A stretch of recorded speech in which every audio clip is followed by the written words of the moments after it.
Pues entonces, somos ya 40. ¿Quieres que comencemos? Bueno, yo soy aquí un visitante. Yo sé. La presidenta de la rama tiene que asumir las funciones. Ok. Bueno, primero, bienvenidos todos a esta charla tan linda que vamos a seguramente a tener. Y yo quisiera dar la bienvenida también a nuestra presidenta de la federación, a Isis Resende, si nos quiere hacer favor de introducir primero. Pues ya hacemos una invocación, si estás de acuerdo, y podemos comenzar. Bueno, acá. Muy buenas noches, muy buenas tardes. Buenas noches. Y aquí estamos con esta nueva actividad de la FTI, promovida especialmente por la vicepresidenta, hermana Lisette Arroyo, donde vamos a tener charlas todos los martes a la noche, hora de Brasil, a la tarde, hora de México, y posible para todas las Américas y, bueno, un poco tarde para España, pero de cualquier manera posible para todos los países de la FTI. Y hoy tenemos el gusto de recibir al hermano Ricardo Lindman, que nos va a hablar sobre Krishnamurti, yoga y la eliminación del tiempo psicológico.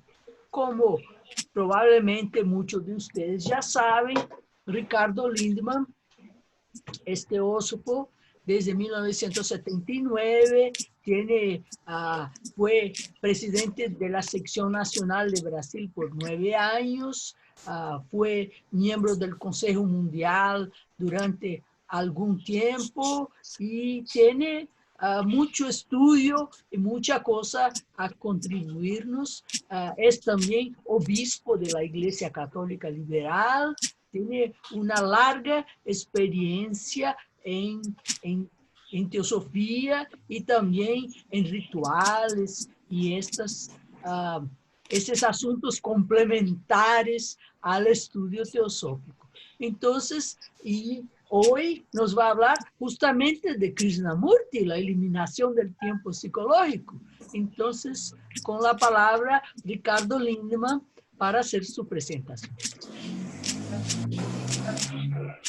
Vamos a hacer una pequeña invocación para poder abrir, ¿verdad? Entonces les voy a pedir si ponemos una postura con lo más recta posible, sentados.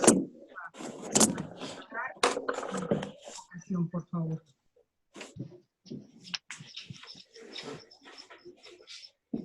Y aquellos que son la personificación del amor inmortal, bendigan a la sociedad teosófica para hacer su voluntad sobre la tierra.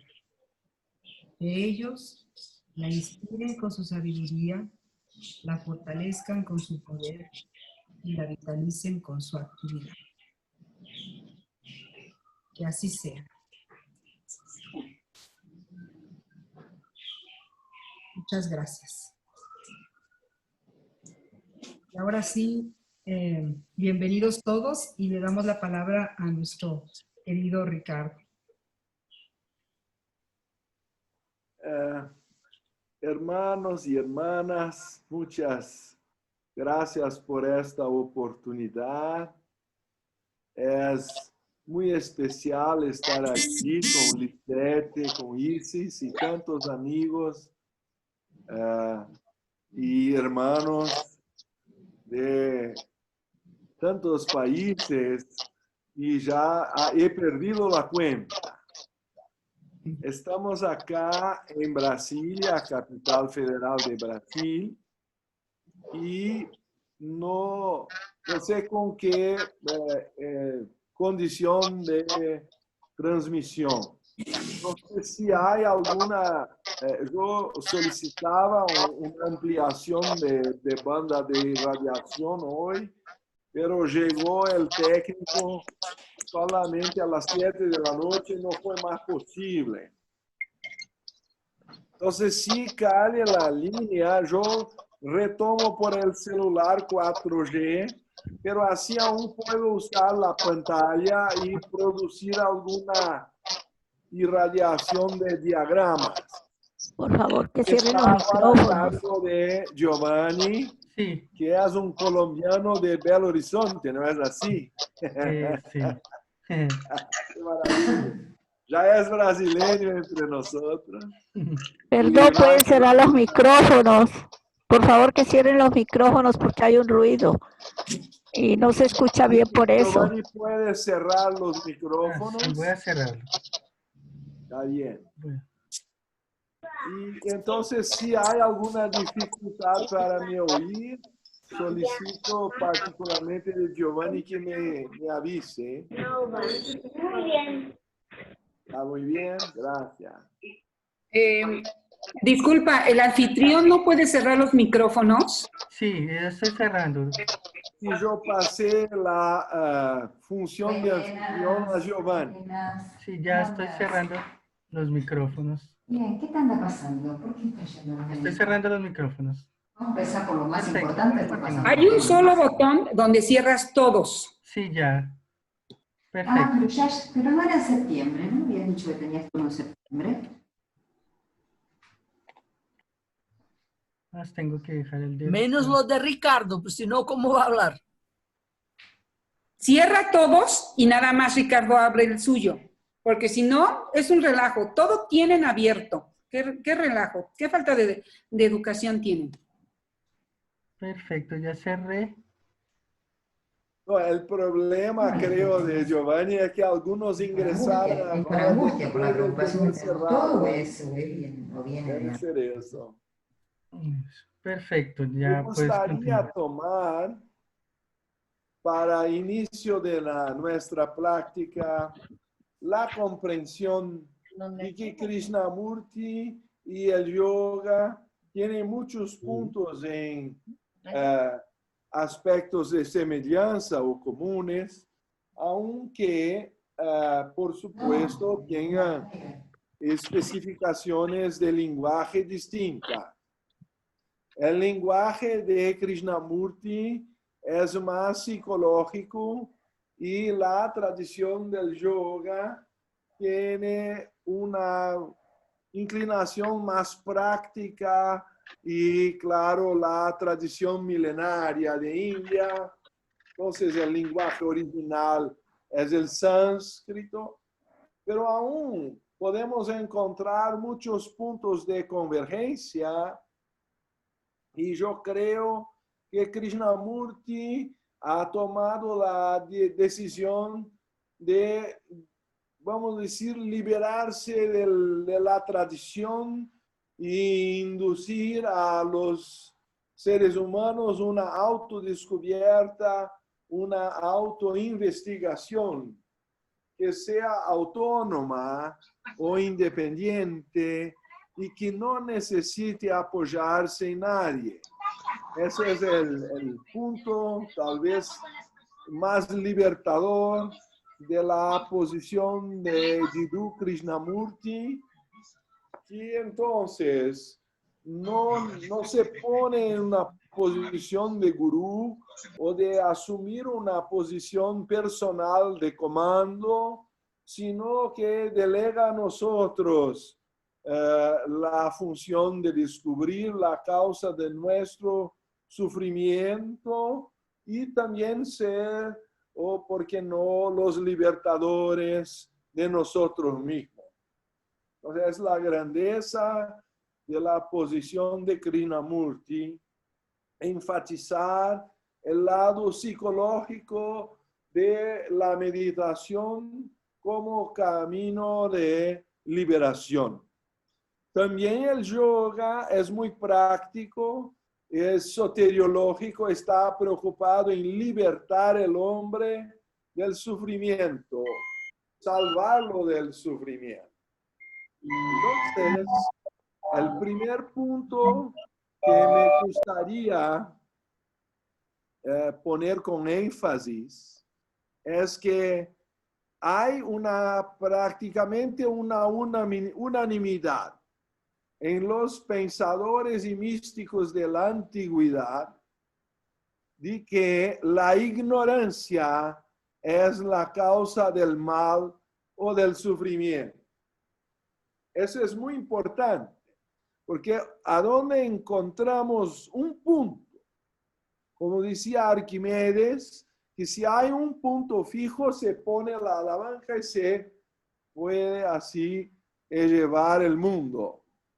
Así también, si encontramos un punto común, que es un punto teosófico, que la ignorancia es la causa del mal. Así decía al señor Buda, así decía a Shankaracharya, así decía Sri Krishna, así decía Patanjali. Y yo creo también posible demostrar que Pitágoras y por lo menos Platón lo decía en su diálogo Protágoras, por énfasis, de que el mal o el sufrimiento son consecuencias de la ignorancia. Entonces, la verdadera lucha no es tanto entre el bien y el mal, sino entre la sabiduría y la ignorancia. Si podemos descubrir a nosotros mismos, somos libres del sufrimiento. Esa es la esencia del mensaje. Y creo que cuando el Señor Jesús, no sé si estoy bien para hablar en español de las Escrituras, pero si lo tradujo del portugués, dice más o menos así. A ver que para lembrar, ahí recuerdo tiene que ser en portugués. Conoceréis la verdad y la verdad vos hará libres. ¿Verdad? Es Juan 8:32. Es la idea de que si estamos esclavos de la materia o de alguna manera subservientes a las funciones materiales, entonces es por falta de una verdad que tenemos que descubrir en nosotros mismos. La palabra verdad en Grecia, en griego, aletheia, letos es referente al río del olvido. Y entonces a significa el contrario. Y por tanto, aletheia sería un desolvido. No sé si existe esta barbaridad de palabra que estoy a criar en español, pero es verdad que aletheia quiere decir un reverso del olvido.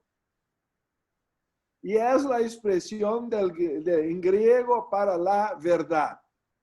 Lo que es muy significativo es dicho entonces que la verdad ya está en nosotros. No se va a enseñar la verdad. La verdad está en nosotros olvidada. Y tenemos que hacer un recuerdo. El samadhi es clasificado como clarificación de la memoria en el yoga, smriti. Y también en la tradición budista, la recta memoria anticipa la recta meditación o samadhi. Entonces quiere decir que la memoria tiene que estar liberada de todas sus deformidades, traumas o dolores, o mesmo apegos y atracciones, antes de la mente estar tranquila para poder conocer la verdad que es la causa de la liberación, que es la fuente de la sabiduría. Entonces tenemos que remover obstáculos, no crear la verdad.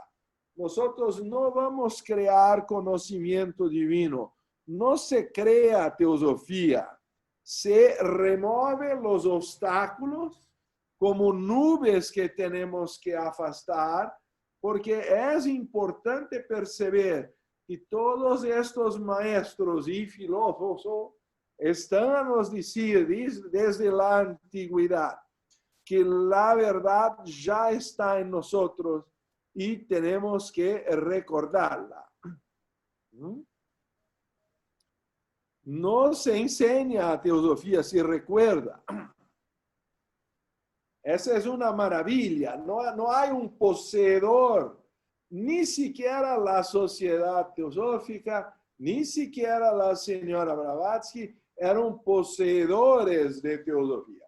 La teosofía está en el corazón de cada uno y podemos ser auxiliares, como decía Sócrates en su mayéutica, su método de recuerdo de la verdad, hacer un proceso que trae a la luz, como ahí sí, auxiliar el nacimiento de la verdad en nosotros, pero que ya está en nosotros en el olvido. Entonces, este es el primer punto muy necesario. El segundo punto es que quien crea el obstáculo es la mente. Pero tampoco sin la mente podremos encontrarla porque está involucrada la mente con todas esos obstáculos. Hay que hacer una purificación de la mente para encontrar la verdad, porque como dice el Yoga Sutra, el espíritu, aunque sea eterno e independiente, parece ver a través, por medio de la mente.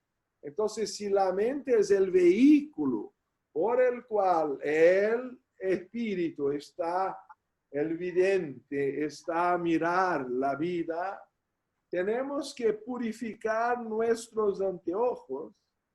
Yo me acuerdo siempre de la señora Radha Burnier cuando me decía que deberíamos tener anteojos para poder mirar a los anteojos que estamos limpiando. Porque cuando uno saca los anteojos para limpiarlos, ya no los mira bien, no sabe lo que tiene que limpiar. ¿Verdad? Entonces, una cosa difícil es la purificación de la mente, porque no es tan sencillo como sacarla. ¿Ah? Estamos dentro y viendo a través de ella, y es a través de los relacionamientos con cosas, personas e ideas que tenemos percepción si está deformada nuestra relación con las cosas. Si somos atentos a percibir que hay un retorno que no está armónico. Ahí vamos a empezar a percibir que las lentes de los anteojos están necesitando ser limpiadas. Y, por supuesto, cuando estamos involucrados por el placer, parece que el tiempo está parado, cerrado. Y cuando estamos en el dolor, parece que el tiempo no pasa. Estamos con una situación de ansiedad. Queremos que aquello llegue a un término, pero aquello parece no terminar. Entonces, hay una diferencia entre el tiempo cronológico que tenemos representado en el magnífico cartel que Lisette nos ha ofrecido como un reloj, ¿verdad? Entonces, el reloj representa el tiempo cronológico. El nacer y el poner del sol dividido en 12 partes. Tenemos desde la antigüedad las 12 horas del día y más 12 horas de la noche, lo que es más verdadero en regiones ecuatoriales, pero verdad que es un símbolo antiguo. Y el tiempo psicológico que está relacionado al deseo de atracción o al miedo. Entonces, no hemos tenido las mejores condiciones tecnológicas de hacer una traducción, pero no sé si es posible solicitar de Giovanni que proyecte al screen, al telón, esta imagen que lo envié. Está, por supuesto, en portugués. Voy a intentar hacer una traducción, pero hay 3 colores. El color negro se refiere al cuerpo físico o el soma. El color rojo se refiere al alma o a la psique. Y el color azul es relativo al espíritu o al neuma. Son las nomenclaturas, vamos a decir, en portugués y en griego para estos 3 términos como los utilizaba San Pablo. Por tanto, de la tradición occidental ya a milenios. Y a la tradición Samkhya, que es la filosofía más antigua de la India, de la cual el yoga toma mayor parte de su nomenclatura, hay 2 divisiones. El Purusha, que corresponde al azul, y el Prakriti, que abrange tanto el rojo cuanto el negro. ¿Está claro? El Purusha está arriba y el Prakriti está abajo. Es importante percibir que a la izquierda tenemos el pasado y a la derecha el futuro. Entonces, el recuerdo del placer produce proyectado en el futuro por la imaginación el deseo. Y adoro el dolor del pasado proyectado por la imaginación en el futuro produce el miedo. ¿Se puede percibir la línea roja con la Z? Entonces, a la izquierda tenemos la memoria que crea el pasado y a la derecha tenemos la imaginación que crea el futuro. Lo importante es percibir que tanto el pasado como el futuro son virtuales, no son reales. ¿Cuál es el único momento que es real? El momento presente. Entonces, el único punto en que el cuerpo, la mente y el espíritu se encuentran en comunión es el momento presente, que lo llamamos real y eterno. Es cuando la conciencia consigue interagir con la mente y el cuerpo. El cuerpo tiene la capacidad de atraer a la mente al momento cronológico de los 5 sentidos, pero la mente está representada por una línea del infinito. ¿Se percibe? Un 8 deitado. Y por eso la idea de que la actividad mental, si la dejamos por sí misma, nunca cesa, no tiene fin. Solamente se traemos la mente al momento presente, es que es posible serenar a la mente. ¿Esto está claro? Así, todo proceso de deseo es una proyección mental de un placer del pasado. Y todo proceso de miedo viene de un dolor del pasado que está registrado a la memoria. Entonces, volvemos a la cuestión de que es necesaria la purificación o la clarificación de la memoria para que la mente consiga establecerse en el momento presente sin la proyección o vikshepa, como dicen los textos de Patanjali, a producir la imaginación del futuro, sea por deseo, sea por el miedo. Y así lo ponemos el apego como el proceso que va del deseo al miedo o del miedo al deseo. No son separables. No sería muy tal vez atractivo si fuera posible separar, independizar el deseo del miedo, pero los dos siempre surgen juntos. Y Krishnamurti lo hace la expresión dos faces de la misma moneda, por tanto inseparables.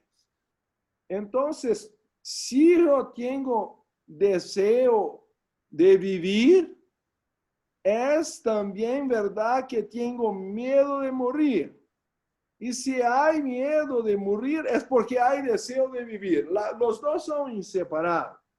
Si uno va a hacer una prueba para un concurso, alguna situación profesional, y entonces, en esta lucha, él va a se someter a alguna prueba, él puede tener miedo de no pasar a la prueba, y eso es suficiente para no razonar bien y no tener buenos resultados en los exámenes. ¿Por qué? Porque deseaba mucho ser aprobado. Entonces, el exceso de deseo de ser aprobado crea las condiciones del rechazo, del fracaso. Solamente la mente que está al momento presente puede realmente encontrar serenidad y, por supuesto, entonces, crear las condiciones para conocer la verdad. Nosotros en general estamos proyectando imágenes que nos impiden de ver la realidad. Entonces, mira, tal vez ustedes tengan oído alguna vez la expresión Nirvikalpa Samadhi, siendo que Vikalpa es la traducción de imaginación o fantasía. Entonces, como Nir es un prefixo negativo, Nirvikalpa es un estado de percepción pura en Samadhi, en que no hay ninguna proyección de fantasía o fuga de la realidad, sino que hay plena percepción de los hechos, de las cosas como ellas son. Es una percepción totalmente pura de atención. Es una plena atención. Entonces hay que percibir que cuando estamos mirando a la vida, en general reaccionamos. No percibimos porque las emociones de proyección de placer y dolor del pasado se proyectan en expectativas futuras y no nos permiten estar bien en el presente. ¿Cómo se llama esto? Ansiedad. La ansiedad es la mensuración del tiempo psicológico. Si podemos mensurar al tiempo cronológico por el reloj, también podemos mensurar al tiempo psicológico por la ansiedad. Y como estamos en días covídicos, estamos en días de pandemia, es un momento extraordinario para utilizar este diagrama y comprender que cuando estamos en la cuarentena, que podría ser el paraíso, por lo menos para yo que soy del signo de Cangrejo, entonces si dicen que les gusta el hogar, estamos en el paraíso en la cuarentena, pero aún se percibe allí el tiempo psicológico está directamente mensurado en el eje de la ansiedad y está por procurar, por buscar resultados. Lo bueno es que lo puedo poner en el celular y moverme a todos. ¿Alguna cosa? ¿No están oyendo bien? No, perfectamente, Ricardo. Solo ¿Está que bien? las personas están entrando con el micrófono abierto. Por favor, Está bien, está bien. desconectar el micrófono, por favor.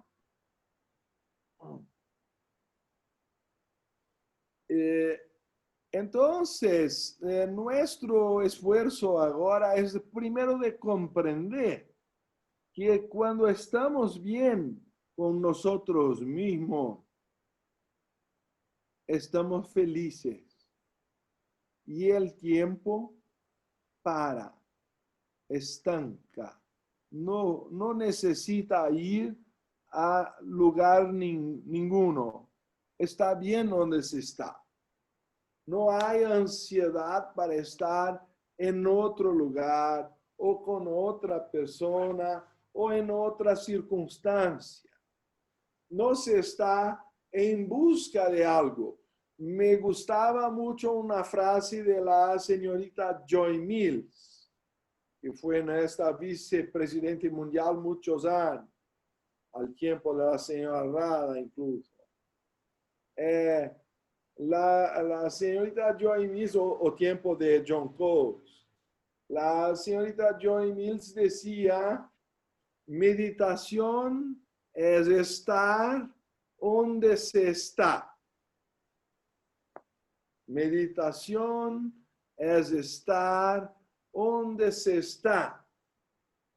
No sé si es bueno mi español, pero verdad que es un koan. Es aparentemente contradictorio, pero la mente en general está en todos los puntos, menos aquel del momento presente. Una vez estaba yo en Brasil en un mosteiro de freiras, ¿cómo se dice eso en español? Señoras dedicadas a Cristo. Y monjas. Y por supuesto, teníamos que después de las refeiciones, de las comidas, limpiar a los platos. Era una disciplina del lugar. Y la señora limpiaba los platos a mi lado, yo limpiaba los míos. Cuando se dejó caer el plato y se quedó roto, se quebró, se rompió. Y yo pregunté a la monja, señora, ¿qué está haciendo de preocupación? ¿Qué está preocupando a tu corazón? ¿Cuál es tu ansiedad? Y la señora me preguntó, ¿cómo sabes que estoy preocupada o ansiosa? Entonces me quedé muy sorpreso porque ella estaba una vida dedicada a la contemplación y todavía no había comprendido que es la desatención que hace con que se va a romper los platos. Porque si estamos haciendo con atención, con plena atención, el acto simple de limpiar un plato, él no se va a quebrar, no se va a romper, ¿verdad? No se va a caer. Y así hacemos con todo. Si hacemos de todo corazón, será bien hecho. Y no hay preocupación de estar con la mente en otro lugar que sino el plato que se limpia. Eso es meditación. Pero cuando estamos con ansiedad o queremos estar en otro lugar o resolver otro problema o hablar con otra persona o sentimos ahí una nostalgia del pasado, ahí el plato se va a correr riesgo de se fracturar, de caer, de todo, ¿verdad? Entonces, por cosas simples, se puede percibir si una persona está centrada en el momento presente o si ella está huyendo para el pasado o para el futuro. Y si percibimos bien, el pasado y el futuro son gemelos. La memoria y la imaginación trabajan entremezcladas porque yo estoy a proyectar el deseo o el miedo a partir del placer o dolor del pasado.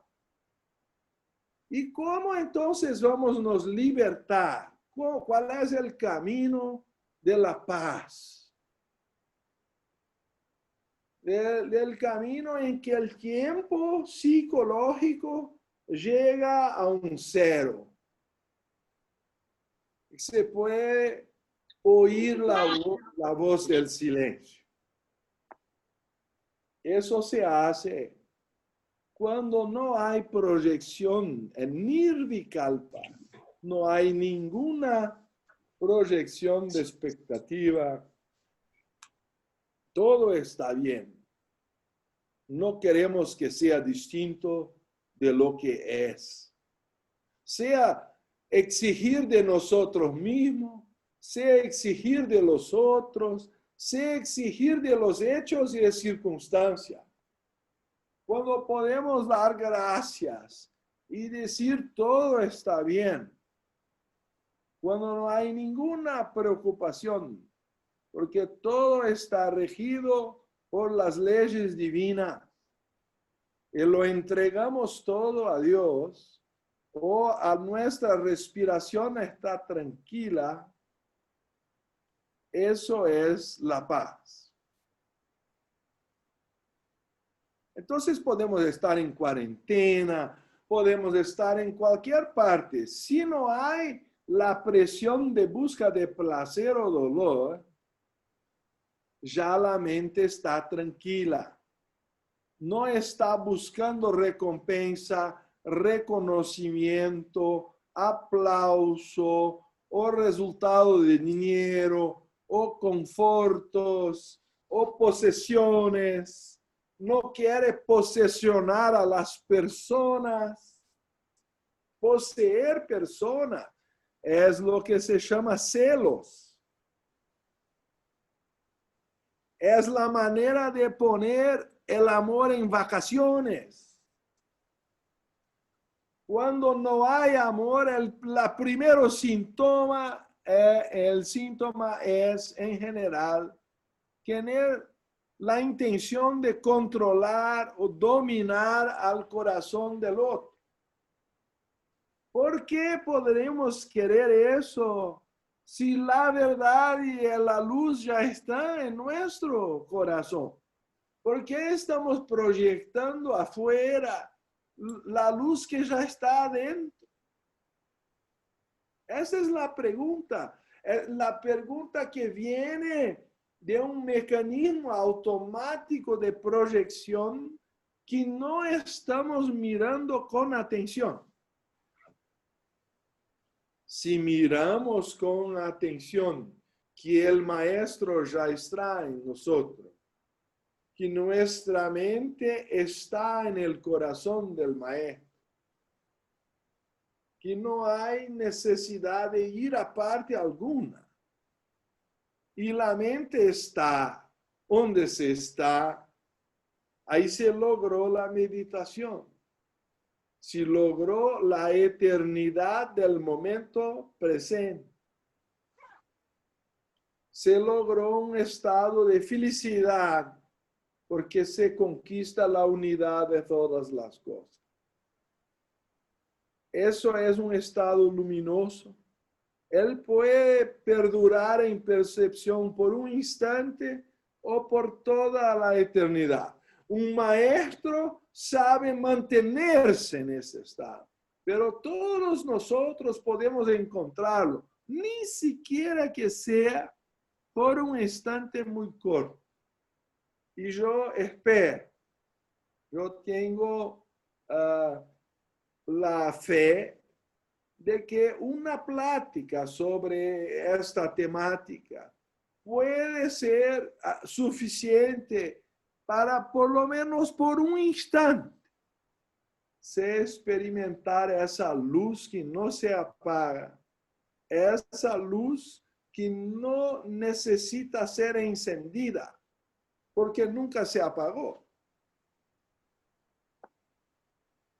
Esa luz está afuera del tiempo. Ella nunca está en el pasado, nunca está en el futuro. No es mera memoria, ni siquiera imaginación. Es alguna cosa que siempre es. Un principio omnipresente, eterno, sin límites y inmutable. Así es la definición de la señora Blavatsky. Es la primera proposición de la doctrina secreta. Para alguna cosa que es todo.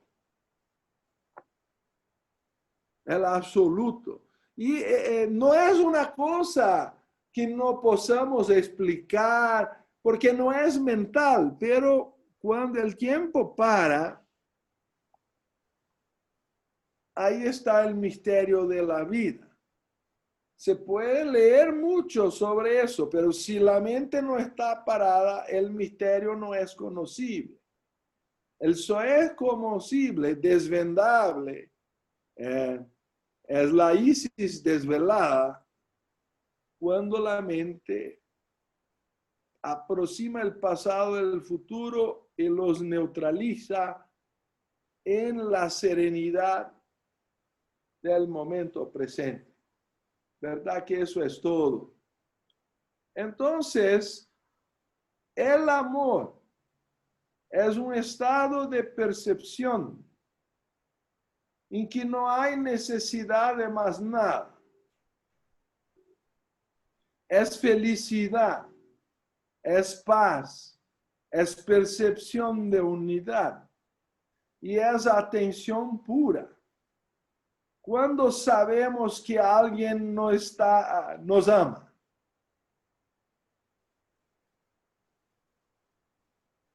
Cuando esta persona tiene atención a nosotros. Si la persona tiene atención, el amor es sinónimo de atención. Quiere decir, cuando nuestra atención es plena, también el amor es pleno, también la sabiduría es plena, la voluntad es inquebrantable. Buscamos en este mundo tres cosas: voluntad, amor y sabiduría.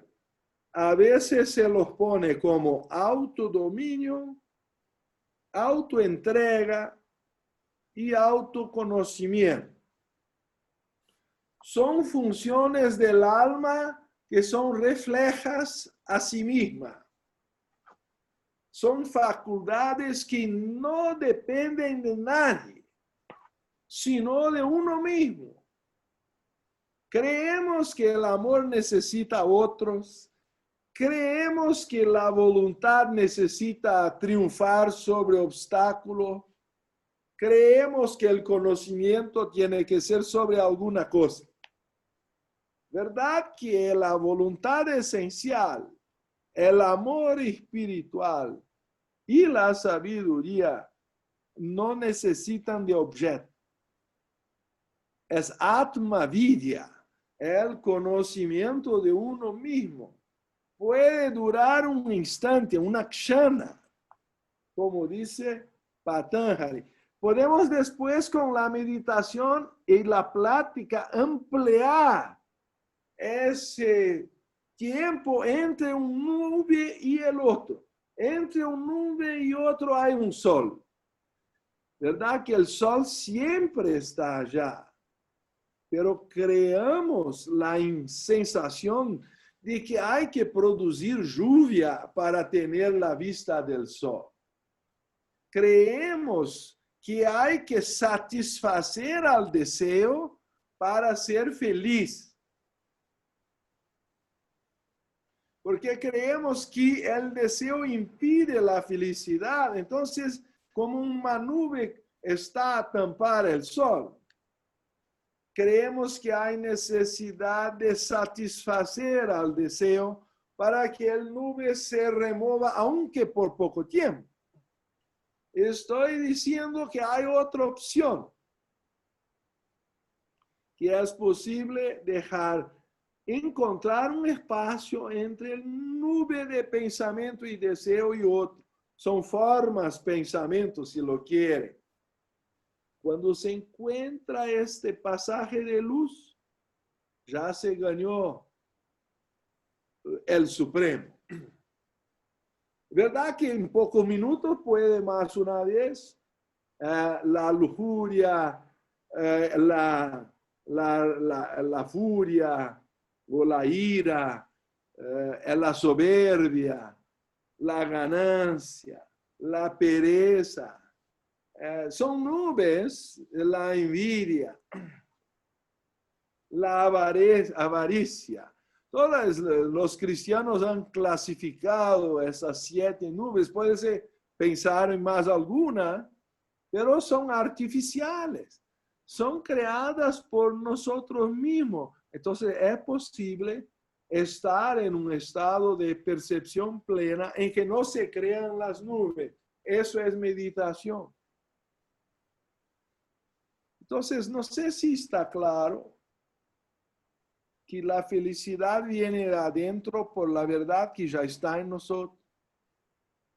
Y que no crear nubes es la condición para la luz se irradiar. Y cuando la mente está en el momento presente y no necesita irse a ningún otro momento, no quiere huir al pasado o al futuro, está en bienaventuranza, está en Ananda. Es su estado natural, espiritual, de gracia. No sé si los hermanos gustarían de hacer preguntas o consideraciones. Han tenido la paciencia de me oír ahí por más de 50 minutos. Ya es mucho, ¿verdad? Y entonces me gustaría oír o quizá interagir y responder alguna pregunta si hay.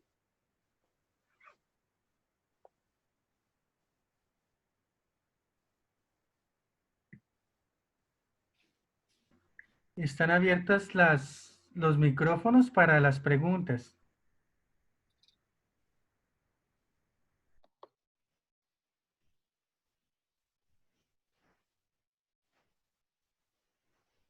Bueno, parece que todos nos quedamos en la reflexión. Hay una pregunta en el chat, si gustan leerla. Sí, ahí voy. ¿En Dice, el chat hay alguna cosa? sí, dice cómo controlar la mente para que no se vaya al pasado o al futuro. Bueno, primero es necesario percibir que es la mente que crea el pasado y el futuro. Toda la cuestión, me parece, de percepción. Si podemos percibir que somos nosotros los creadores del problema, mitad del problema ya está resuelto. El problema está cuando queremos concertar, fijar de alguna manera una cosa que es nosotros mismos estamos creando. Entonces, ahí no hay solución. Es como si preguntara, ¿cómo se puede apagar un fuego si somos nosotros mismos que estamos poniendo combustible? Al percibir que somos nosotros que ponemos combustible en la mente para que ella no pare, ya se tiene la respuesta de lo que hacer. Es un no hacer, es no poner más combustible. Es curioso eso, ¿verdad? Observar la respiración, observar las sensaciones del cuerpo físico, sin involucrarse, sin querer modificarlas. Es lo que se llama en la tradición de Vipassana, del budismo. El señor Buda, tal vez el más sabio y práctico de los hombres, nos sugirió esas técnicas. Observación pura, cosa simple, sencilla. ¿Verdad que si paramos de respirar, yo creo que no hay más necesidad de la plática porque ya nos fuimos? Entonces, si es una cosa que estoy siempre haciendo, yo me acuerdo del hermano Pedro Oliveira, cuando una vez estaba en Australia y había tenido una fractura de ese hueso externo contra el cinturón de seguridad, porque lo salvó, si no sería precipitado por el vidrio a un precipicio, un despeñadero, no sé cómo se dice, a la montaña. Entonces el carro frenó y el esfuerzo de asegurarlo por el cinturón lo fracturó el externo. Y yo le preguntaba al teléfono, ¿y cómo estás? ¿Tienes dolor? Él dice, no, no tengo dolor, solamente cuando respiro. Pero como estamos respirando todo el tiempo, ¿verdad? Que él decía que tiene el dolor permanente. ¿Ah? Así, al revés, si por lo menos este dolor no tenemos y podemos respirar tranquilos, la propia respiración está como un termómetro, nos indicando cuánto de ansiedad tenemos. ¿No es verdad? Entonces, observar la respiración es una técnica para percibir si estamos poniendo combustible en la mente con nuestra ansiedad o si por lo menos no ponemos más ansiedad sobre la ansiedad. Porque cuando uno tiene miedo de tener miedo, él crea una situación que puede llegar a la síndrome de pánico. Un miedo natural de una cobra, de una serpiente o de un abismo es bueno porque es un hecho que podría haber una pérdida del cuerpo en una situación o en otra. Entonces ese miedo está conectado a un hecho real. Pero los hermanos pueden me acompañar a percibir lo que es un miedo psicológico. Él no está conectado a un hecho. Él está conectado a una imaginación de lo que puede acontecer.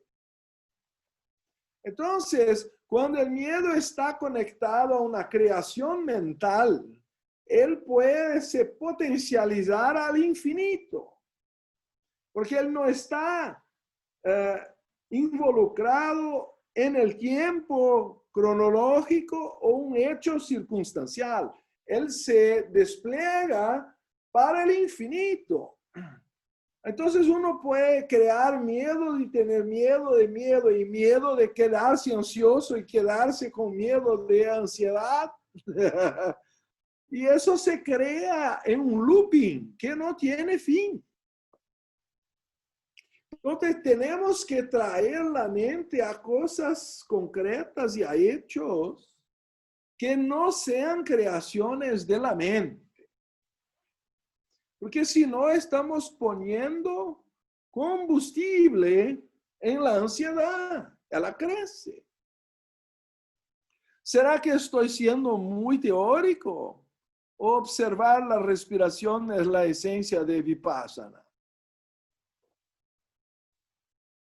Yo creo que si el señor Buda nos ha enseñado así, debe ser una cosa de aplicación casi universal.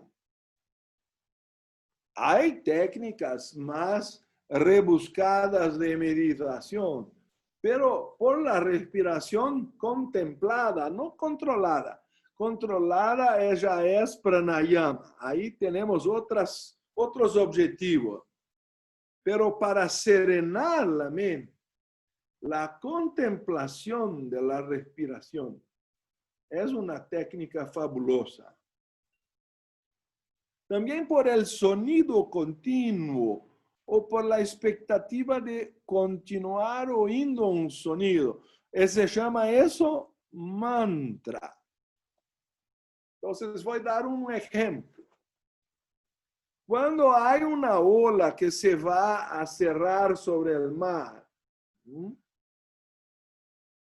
ella parece tener una independización al punto que, no sé, en portugués se llama crista, que generalmente es blanca. Pregunto, ¿por qué la crista es blanca? Si el mar es azul. Porque está tan interactiva o interactuando con el oxígeno, porque es un pseudópodo del mar que se especializó temporariamente como una ola que a su punta se oxigena tanto en reacción química con la atmósfera que se crea aquellas burbujas, la espuma, y tiene otro color.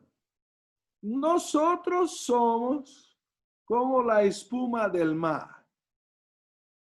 Nosotros nos sentimos como si fuéramos separados, distintos del mar, pero somos el mar. Hay un libro en Brasil de Pierre Weil que se llama Las olas en busca del mar. Nosotros somos Dios, pero estamos a procurarlo. Solo vamos a encontrarlo cuando la mente es serena. Entonces, la sensación de separatividad o de aislamiento o de solitud es una ilusión. Nadie tiene solitud. si está con la mente serena, va a percibir la unidad de todo. Pero en cuanto la ola está así separada, se crea la ilusión maya de una separación. Dice la tradición oriental que el maya o ilusión es necesario para la manifestación del universo, porque si no, nunca saldríamos de la unidad primaria. Entonces, hay un maya que crea la ilusión que las cosas están separadas. Ahí tenemos Brahma. El cuerpo de la ola que la mantiene es Vishnu. Y el pie de la ola que la joga al nivel del resto del océano es ya el Shiva, que va a diluir todo. ¿Y cómo se llama entonces a esto que es el nivel medio del mar? Por comparación, es para Brahman, el absoluto. Entonces, cuando se recita el Om, tiene el A, el gran mantra. El A es el Brahman, el creador, que da ilusión de separación. El U significa el cuerpo del mantra, que le da continuidad. Pero la M, representada por un punto, el Anusvara. La M, el punto nasal, él va a diluir como Shiva todo por un alcaeste alquímico a retornar al absoluto.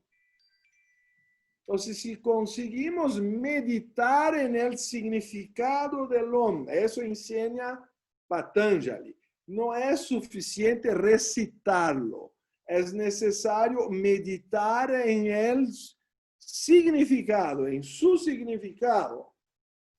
Ahí se descubre que más importante que el Om es el Ardhamatra, el silencio que lo sigue.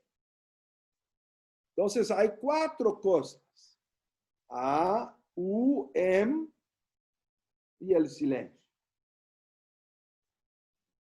Om. Si yo tengo ansiedad de querer repetir el Om, Om, Om, Om, Om, Om, eso ya es ansiedad. Si yo, como si estuviera esperando la respuesta de Dios, yo digo Om, y ahí en el silencio lo espero que Él lo responda. Hay una contestación divina. ¿Ustedes ya hablaron con personas que no consiguen dar tiempo para ustedes contestar? ¿O solamente yo he conocido personas así? Debo ser una persona rara de tener conocido a esas criaturas. Elas hablan así, de una manera que mi papá decía así, me enseñaba mi papá. Hay personas que tú tienes que esperar que tomen el aire. Ahí tú hablas, porque si no, no consigues. Entonces, presta atención a la respiración. Cuando ela toma aire, ahí tú hablas. Son personas que ya están tan ansiosas que elas já não hablam mais para oír, interactuar, oír uma contestação. Elas já hablan por contínuo. El Om tiene que ser un diálogo con Dios. Yo hablo y yo leo.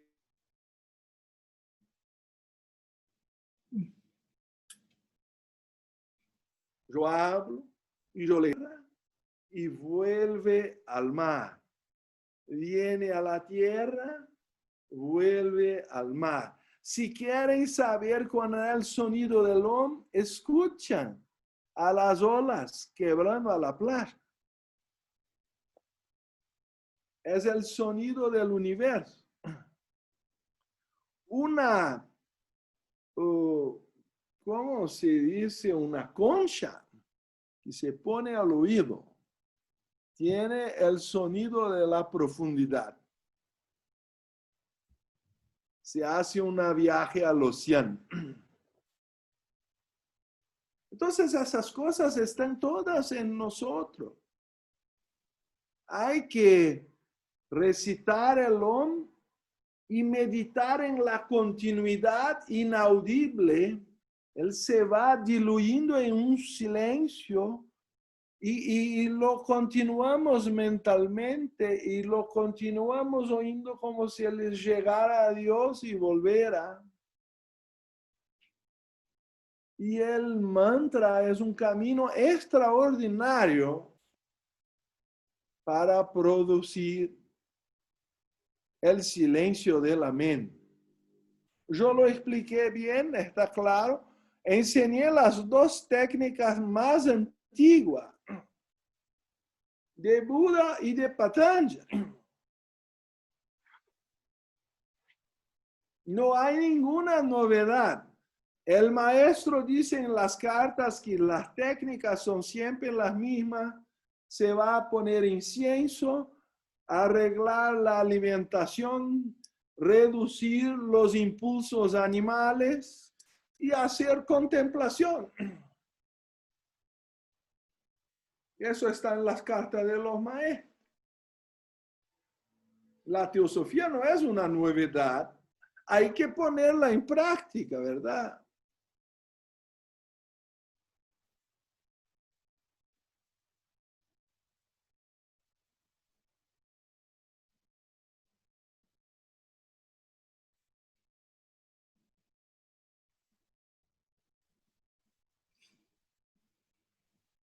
No sé si hay más alguna pregunta. Yo quería comentar algo, Ricardo. Por favor. Sí. Respecto a la pregunta que hacía ella de cómo. Y me acuerdo en alguno de los textos de Krishnamurti que decía que cuando una persona comenzaba por preguntar cómo, era otra vez entrar en este proceso del pensamiento y del tiempo psicológico. Entonces, algo bien curioso, y esto sucede en los trabajos de grupo, en las logias teosóficas, no, seguramente en todas las partes del mundo, que a veces, no sé si te ha tocado, que dicen, esta semana vamos a adquirir la virtud de la generosidad, ¿no? O vamos a ser más virtuosos en tal cosa, ¿no?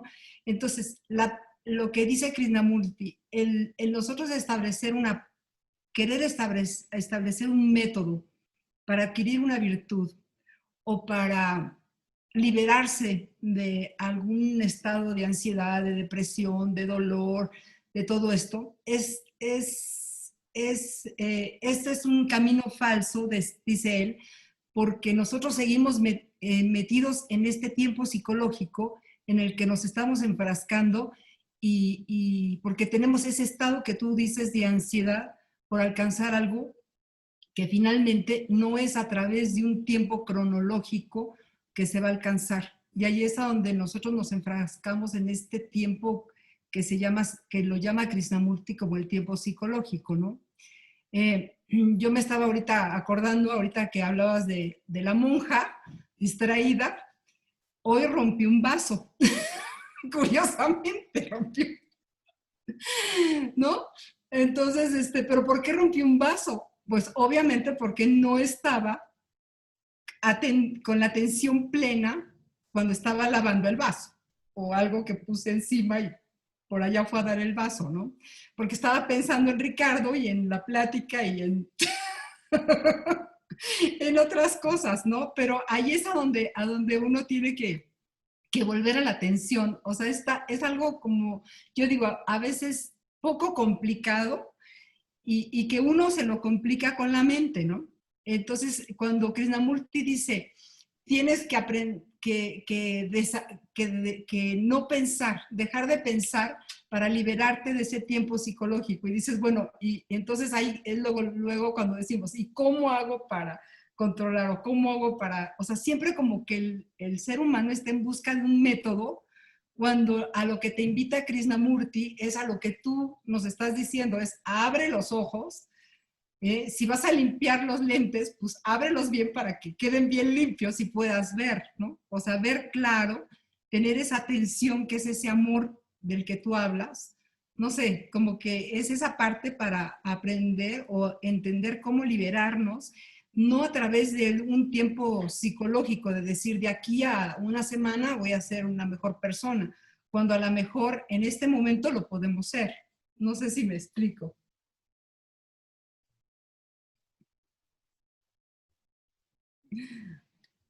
Hay una pregunta aquí que dice, ¿y qué pasa con un padre o madre de familia que se quedó sin trabajo y no tiene con qué alimentar a sus hijos y satisfacer sus necesidades básicas en estos días de pandemia?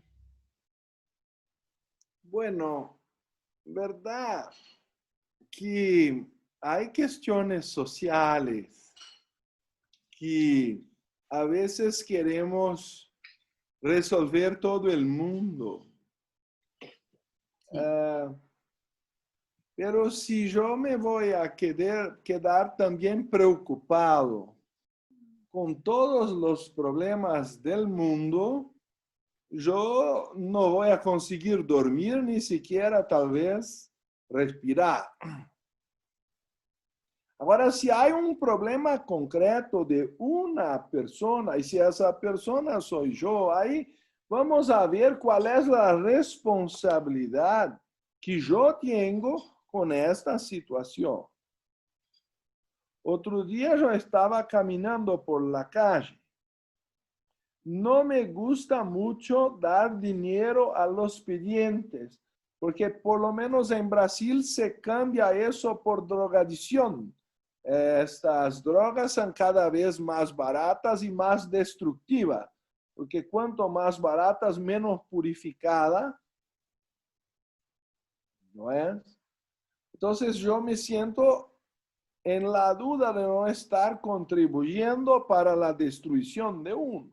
Me gusta dar, yo tengo unas galletitas, yo tengo algunas cosas en mi coche para pasar en estas ocasiones que yo lo sé son constructivas. Pero un señor ha tenido un ataque epiléptico en mi frente.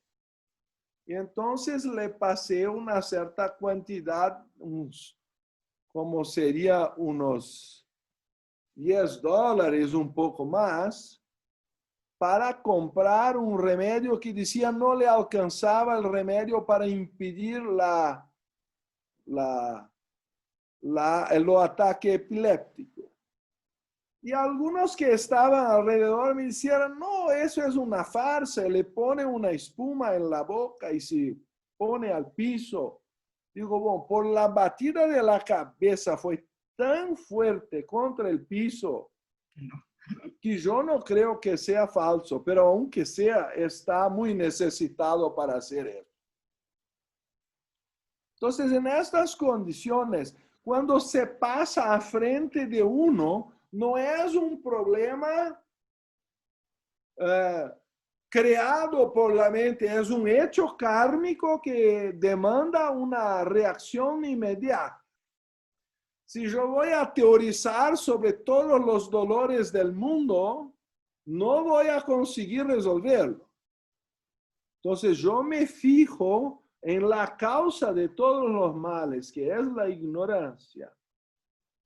Y en problemas inmediatos. Bueno, hay que comer, vamos a procurar alguna cosa a comer. Hay que trabajar, hay que hacer alguna creatividad, crear alguna cosa que sea útil a los otros para tener alguna cosa para comer. Si no hubiera ninguna necesidad, es posible que nos quedáramos tan perezosos. Y ahí nos vamos a ver por ironía que el mayor número de suicidios del mundo se da en Suecia, porque no hay problema. Los problemas existen para nos hacer actuar. Entonces, la ausencia total de problema puede ser un problema grande. Sí. Tenemos una manera de razonar muy teórica y ahí creamos una ideología para resolver un problema. Ahí empieza toda la teoría y la pelea. Krishnamurti era contra las cuestiones teóricas, que a la mente crea ideologías y religiones y descripciones de soluciones ideales, pero hay que resolver el problema exacto, práctico. Por ejemplo, le preguntaban a Krishnamurti qué él hacería si se presentaba un ladrón o por un asalto con una carabina, una pistola, no sé cuál arma para afrontarlo. Y él lo respondía que eso se descubre al momento. No vamos a crear una situación para discutir si la violencia es razonable o no es razonable. Primero vamos a ver si eso se pasa. Porque podemos estar creando ahí una preocupación que no corresponde a una realidad. Yo voy a crear un odio de o un miedo de un posible asalto. Perciben cómo la mente ya empieza a crear cosas que tal vez el karma no me va a cobrar. Y si el karma me cobra, quizás sea mejor porque estoy listo. Eso es que decía Añebesan en la sabiduría antigua, solo puede pasar a uno lo que uno merezca.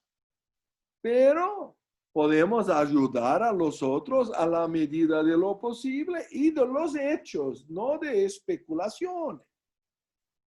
Entonces preguntaron al señor Krishnamurti, no, este asunto acá es muy bueno, pero ¿y las millares de personas que están a morir de hambre? Eso está en el libro La cuestión del imposible. Ahí él respondió, pero las personas que están en estos salones no parecen estar muriendo de hambre. Primero hay que transformar el ser humano, después ver lo que pasa. Él decía que si hubiera un número mínimo de personas que se transformara espiritualmente, el mundo tendría sus problemas resueltos. Pero cuando nos ponemos una lucha entre religiones, entre credos ideológicos, entre posiciones que crean división, ahí nos creamos en una pelea mental, hipotética, pero que llega a veces a extremos de violencia. Y el problema no se resuelve porque el problema es hipotético. ¿Verdad? Ahora, si hubiera una transformación en las personas, el mundo se cambiaría, porque nosotros somos el mundo. Así Krishnamurti lo respondió. Y a mí me parece que si yo voy a pensar, yo podría pensar así, bueno, yo tengo tanto dinero en la cuenta bancaria, hay 2 millones de personas en Brasilia. Si yo voy a distribuir el dinero que tengo a 2 millones, no va a sobrar nada. Pero yo voy a dar a aquel que necesita y el karma me trae. No a una situación hipotética. La señora Blavatsky no era favorable a una caridad intermediada por instituciones. Ella dice en la llave para teosofía que se debe ser caridoso a la persona personalmente para que se despierte algún tipo de gratitud, que la gratitud era más importante de lo que se daba. Y que recibir por institución puede ser desviado para otros intereses. Y mismo los que reciben las cosas sin amor, no las valorizan. Entonces, para mí es una reflexión de la llave de la teosofía sobre las cuestiones sociales, sobre cómo ayudar personas de forma concreta. Es para mí una reflexión continua. No sé si está claro. Sí. Hay que hacer alguna cosa, por supuesto. Ahí tenemos que preguntar a esa persona quién son sus conocidos, a quién él podría procurar algo a hacer que podría ser retribuido como comida. A ver, él debe conocer a alguien. Él no está solo en el mundo. Podemos nosotros cruzar por esa persona, quizá es responsabilidad de nuestra ayudar. Ahí los damos un pan. Agora, yo tengo un otro amigo que fue dar una comida en un plato a un pedinte y lo recibió el plato a la cara con la comida. Porque él no quería comida, él quería dinero para la drogadicción o el alcohol. Y se quedó enojado cuando recibió comida. ¿Cómo es posible? Y mi amigo se dio al trabajo de ir adentro de su casa, sacar su propia comida, poner un plato, entregar a la persona frente de su casa y lo llevó a la cara. Entonces hay que percibir lo que es realmente que la persona está solicitando. Comprender el corazón humano no es una cosa tranquila o sencilla si nosotros estamos proyectando una respuesta. Pero si nos quedamos receptivos, es posible comprender.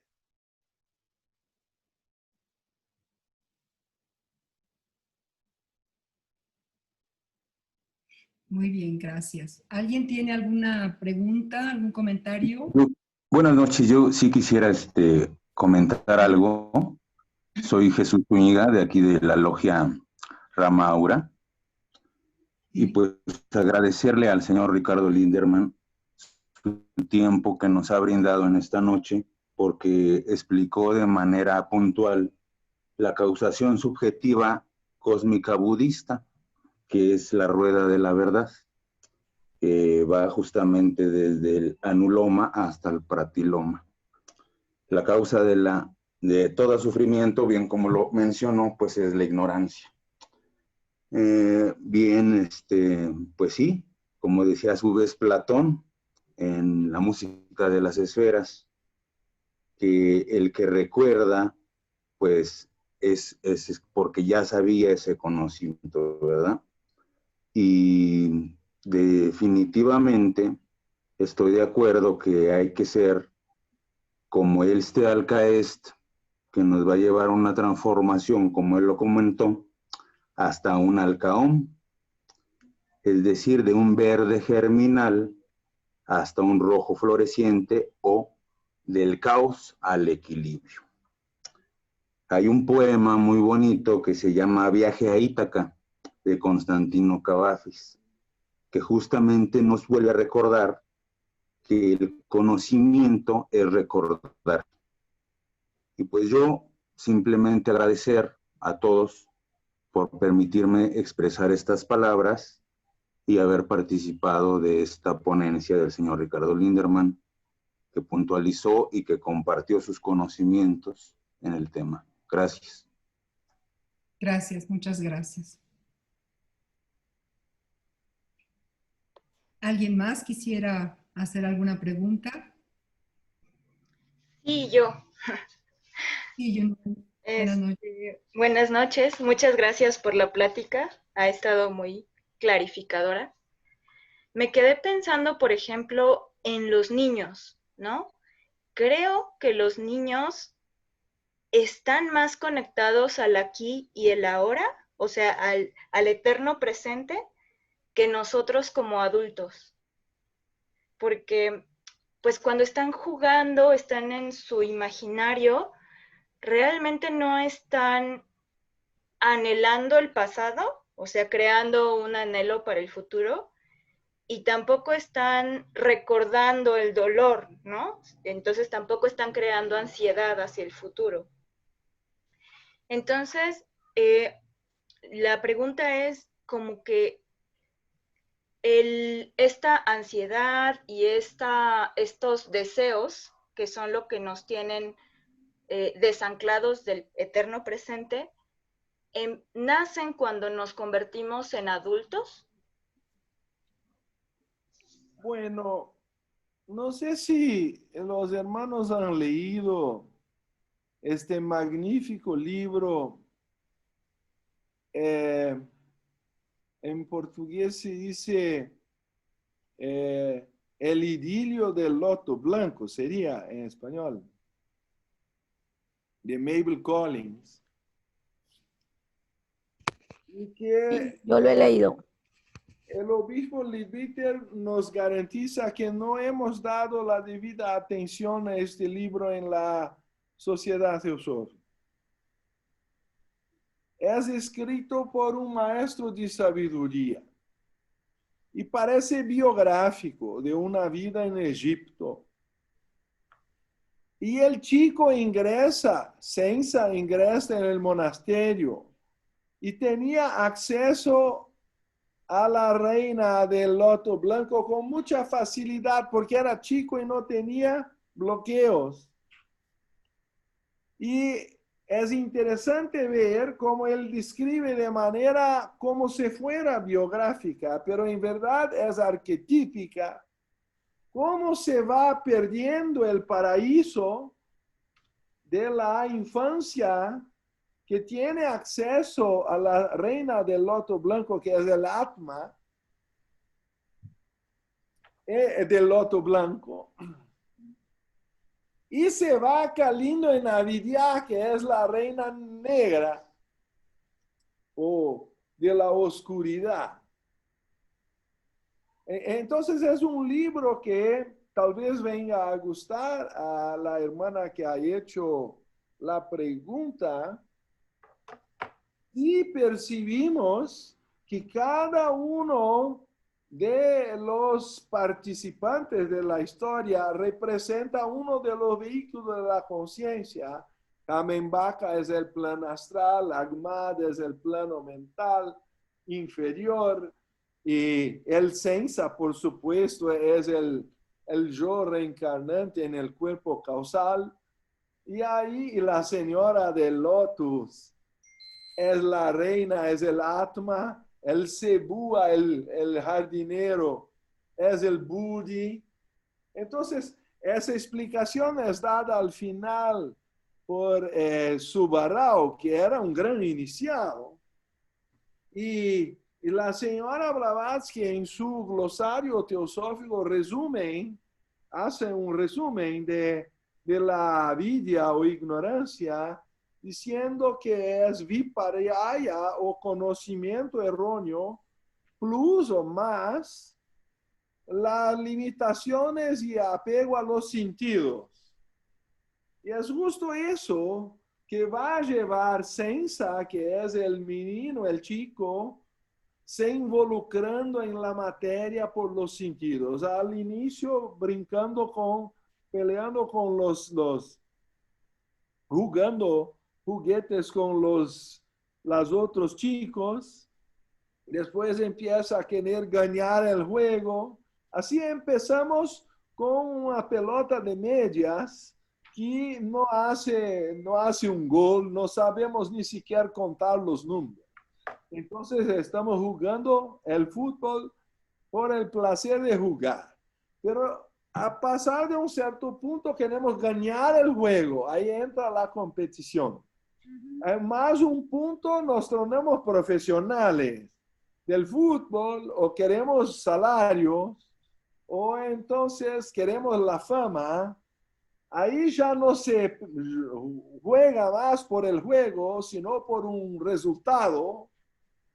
Entonces, de una cosa que era infantil y espontánea, se va creando una relación mental de expectativa de resultados. Y ahí ya se va la felicidad. Porque si no hay el resultado, estamos frustrados. Si estamos frustrados, nos quedamos con depresión o violencia a los obstáculos. Después la violencia o el odio no es solo el obstáculo, sino que empieza a generalizarse y la persona está de mal humor a cada uno que llega. Entonces, de una cosa inicial, percibir cómo se va a desarrollar para una cosa más amplia es muy importante. La Bhagavad Gita dice que el deseo empieza.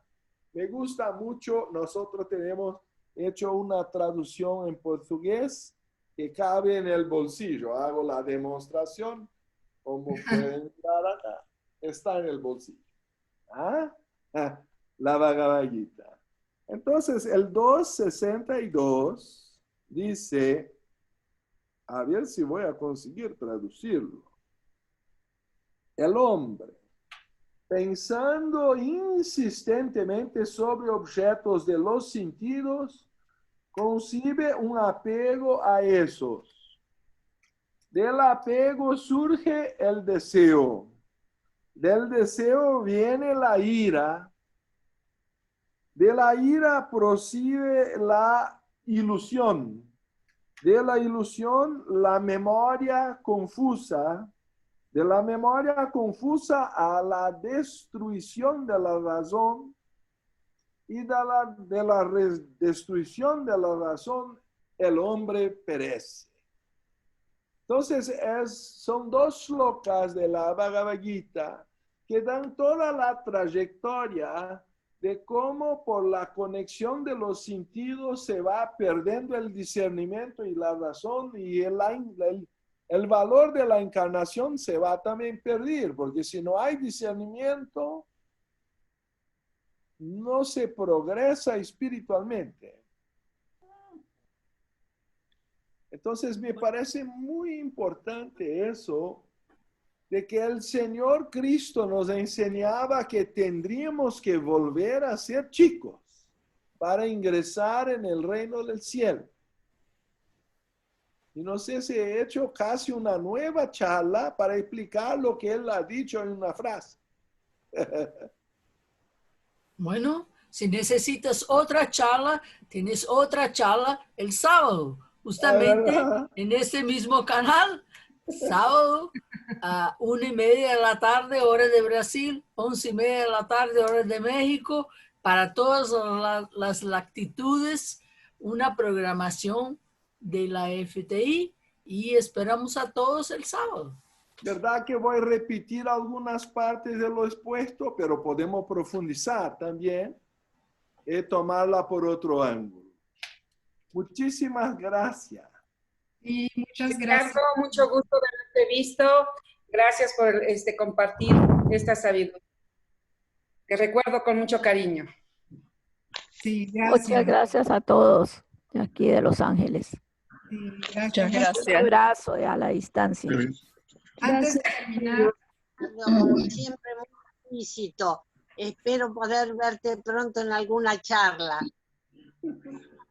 gracias. Estabas invitado a Rosario, Ricardo. ¿Cómo no? La pandemia no quiso que vinieras, pero bueno, estamos igual. Pero la pandemia no será eterna. No, por supuesto, por supuesto. Te vamos a esperar. En forma virtual. Gracias.